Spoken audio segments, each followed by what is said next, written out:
Don't allow fear of failure and the allure, the attractiveness of playing it safe in life to draw you in.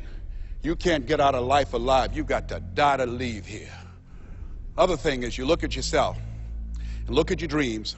Detoxify your life. Write that down. See, I think that most people never achieve their true goals in life because they're surrounded with too many toxic, negative, energy-draining people. You've got to look at the people in your life and ask yourself the question, what is this relationship doing to me? How is it impacting my life? Am I a better person? Where have you been? Why are you here? And where are you going? And that's what I ask you. Where have you been? Where have you been up to this point? You look at your life. You look at what you produced. Is it giving you what you want? Are you living on purpose? Are you living your dream? Are you acting on your ideas? Are you doing all you can do? Have you gotten comfortable? Are you procrastinating? Are you evading your own greatness? Are you surrounding yourself with people that can nourish you? Are you challenging yourself? Are you experimenting? Are you learning something different? Is your life an adventure or is it boring? Let's have a game with happy and sad music. When you hear the happy music, play your rhythm sticks or clap, just as you did before, like this.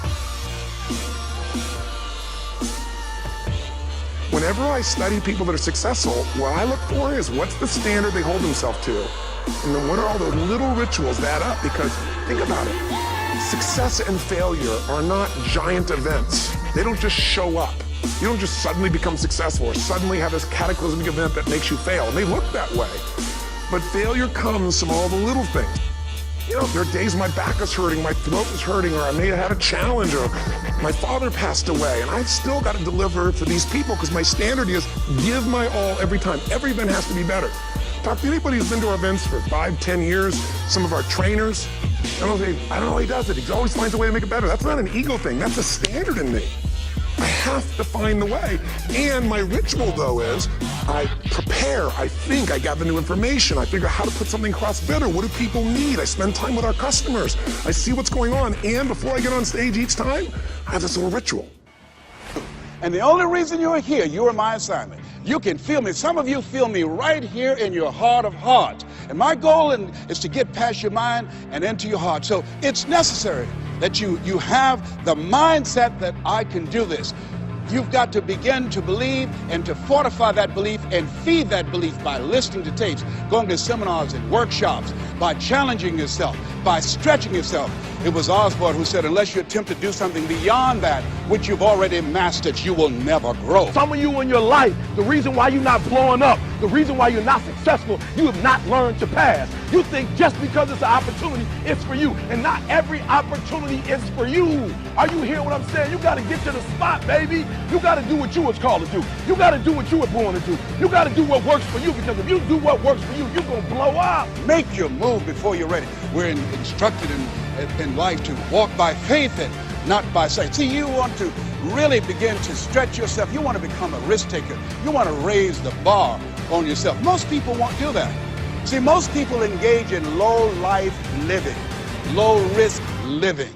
Viscott said, if you're not willing to risk, you cannot grow. And if you cannot grow, you cannot become your best. And if you cannot become your best, you can't be happy.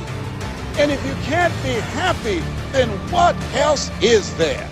I like what Helen Keller said, life is short and unpredictable. Eat the dessert first.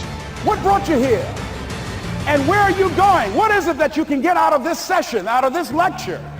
That when you leave here, rather than this just being a spectator event, that you got some idea, some dream, that you might have to go back and brush it off and look at it again and say, I've got to do this.